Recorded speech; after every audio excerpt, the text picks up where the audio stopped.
యెషయా గ్రంథము 50వ అధ్యాయము 11వ వచనాన్ని మనం చదువుకుందాం.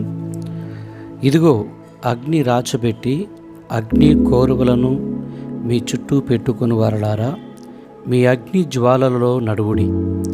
రాచబెట్టిన అగ్ని కోరవులలో నడువుడి. నా చేతి వలన ఇది మీకు కలుగుచున్నది, మీరు వేదన గలవారై పండుకొనెదరు. ఈ మాట ఎంత భయానికి గురి చేస్తూ ఉంది అంటే, దేవుడే కావాలని పట్టించుకోకుండా వదిలేస్తున్నట్ట అనిపిస్తూ ఉంది. ఇక మనిషి కూడా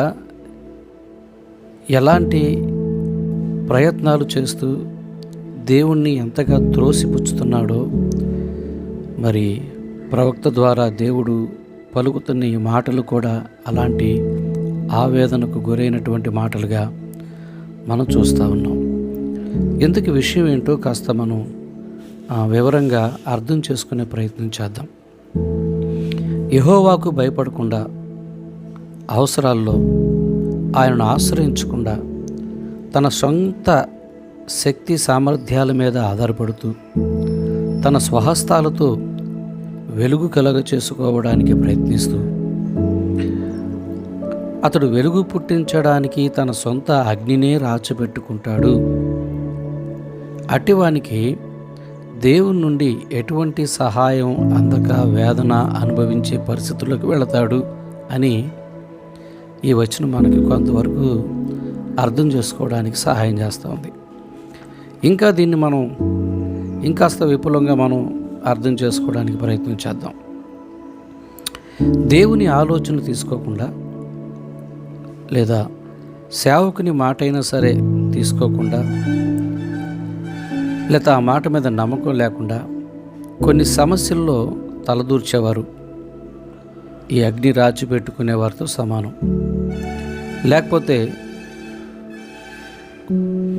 కొన్ని విషయాలు ప్రయత్నం చేస్తూ చుట్టూ సమస్యలను తెచ్చిపెట్టుకునే వారికి ఈ మాట వర్తిస్తుంది.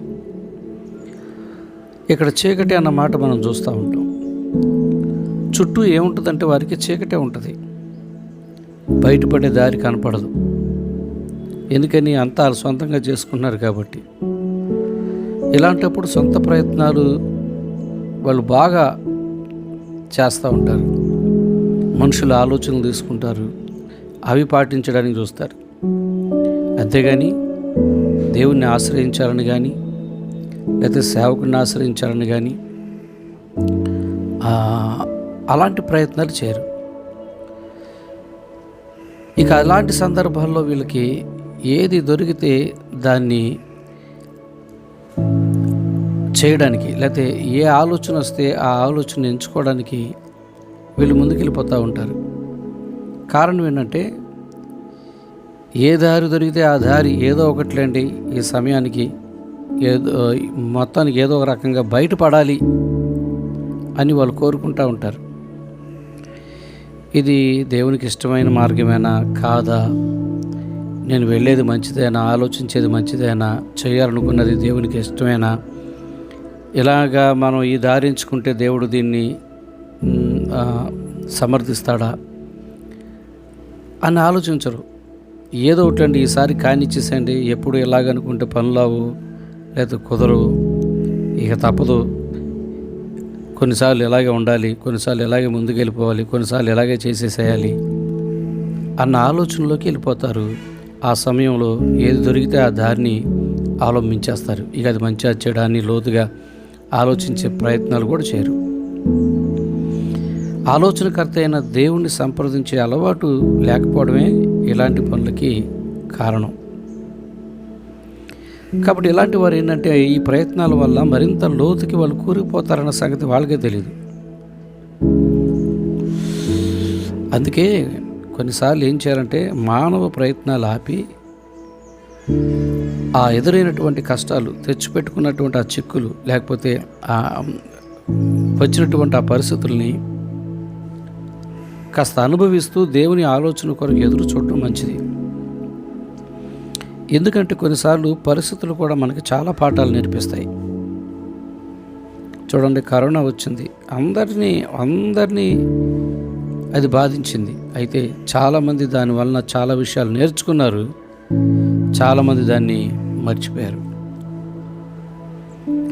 సో ఏదేమైనా సరే ఇలాంటి కష్టాలు, పరిస్థితులు మనకి అనేక విషయాలు బోధిస్తాయి అన్న సంగతిని మనం గుర్తుపెట్టుకుంటే చాలా నేర్చుకుంటాం, చాలా షైన్ అవుతాం, చాలా వృద్ధి పొందుతాం కూడా, చాలా జాగ్రత్తగా ఉంటాం, చాలా మెలకువగా ఉంటాం. వాటిని గుర్తు చేసుకొని మనం బుద్ధి తెచ్చుకుంటాం, పశ్చాత్తాపడతాం, దేవుని సహాయం కొరకు కూడా మనం వేడుకుంటాం, సమయం కొరకు మనం ఓపికతో వేచి ఉంటాం. అలాగ మనం ఉంటున్నప్పుడు దేవుడే తగిన సమయంలో మనకు దారి చూపిస్తాడు, అందులో అనుమానం లేదు. మనం కంగారు పడి చేసే ప్రయత్నాల వల్ల చాలాసార్లు మనం పప్పులో కాలేస్తాం, ఫలితాలు చూడలేము, చాలా ఓటములు ఎదుర్కోవాల్సి వస్తుంది, నష్టాలు కూడా ఎదుర్కోవాల్సి వస్తుంది. మీకు ఒక చక్కటి ఉదాహరణ చెప్తాను. గడియారంలో మనం చూస్తే ముళ్ళు ఉంటుంది కదా, మనం గడియారంలో ముళ్ళుని దాని యొక్క వేగాన్ని మనం తప్పించగలుగుతాం, లేదా ఆ సమయాన్ని మనం మార్చుకోగలుగుతాం, వెనక్కి తిప్పుకోగలుగుతాం. కానీ కాలాన్ని మనం వెనక్కి తిప్పలేం, కాలంలో వెళ్ళే వేగాన్ని కూడా మనం వెనక్కి తిప్పలేం. ఆ పని చేయాలంటే దేవుడే చేయాలి. కాబట్టి దేవుడి మీదే నమ్మిక ఉంచి నిరీక్షణతో కొన్నిసార్లు మనం ఎదురు చూడటమే మంచిది, భరించటమే మంచిది, సహించటమే మంచిది. తప్పకుండా దేవుడు ఆ దిశగా మనం వెళుతున్నప్పుడు తప్పకుండా తన సహాయాన్ని అందిస్తాడు. అలా కాకుండా ఇందులో మనం చదువుకున్న వచనం ప్రకారంగా వెళితే అగ్ని రాచిపెట్టుకుంటే, లేనిపోయిన తెచ్చిపెట్టుకుంటే దేవుడు కూడా సహాయం చేయడు. కాబట్టి ఎదురవుతున్న పరిస్థితులు ముందు అసలు ఎందుకు వచ్చినాయో ఆలోచించాలి. చాలాసార్లు చాలామంది చేసే ఒక పెద్ద తప్పు ఏంటంటే అసలు ఈ భయంకరమైన కష్టం ఎందుకు వచ్చిందని ఆలోచించరు. వచ్చింది, దీని నుంచి ఇంకేంటి దారి, దీని నుంచి ఏంటి చేయాలి, ఎలా బయటపడాలి, ఇలా వేగంగా ఆలోచించేస్తారు.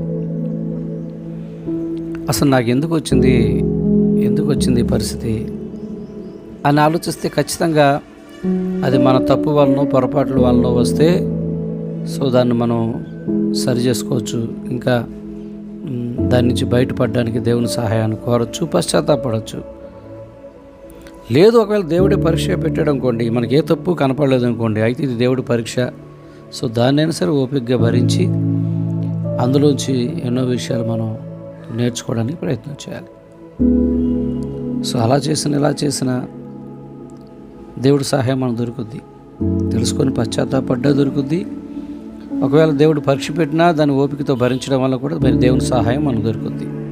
ఇవి రెండూ కాకుండా మన సొంత తెలివితేటలు వాడి సొంత ప్రయత్నాలు చేసి రాజులను నమ్మి, మనుషులను నమ్మి దేవుడిని నమ్మకుండా వదిలేస్తే ఇక దాని యొక్క పర్యవస్థానం మనం అనుభవించక తప్పదు.